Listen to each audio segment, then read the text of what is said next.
The state of the Botanical Gardens and Zoo has deteriorated over the years, and earlier this year, the Protected Areas Commission (PAC) announced major upgrades to make it visitor-friendly. Jason Fraser, the PAC commissioner, told the newsroom recently that the Guyana Wildlife Commission is conducting an assessment to determine whether exotic animals from other parts of the world can be part of the new features. So we're working with the Guyana Wildlife Commission. You've probably heard of them. So we're doing an assessment of what is possible. We don't want to bring in exotic animals that we can't necessarily care for. So an assessment is being done with the help of the Guyana of the Wildlife Commission with their team.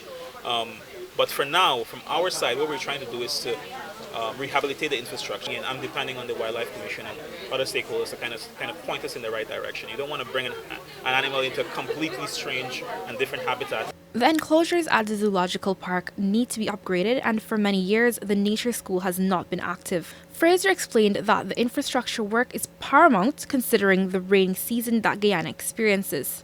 When the project is completed in the months to come, walkways will be raised and guardrails will be added.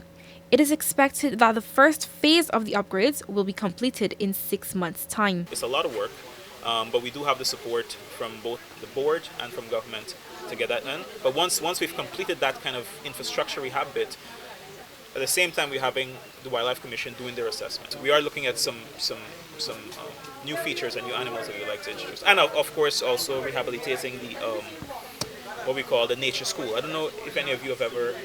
Right, so the Nature School has been down for a while. But he added that there is some consideration for rehabilitating the aquarium at the park to include more features. The question is, should we reinvest in the aquarium now, or should we invest in things that are kind of more urgent at this time? But it is at the back of our minds. I've already brought this up to the board, so it's just a matter of timing and funds being available.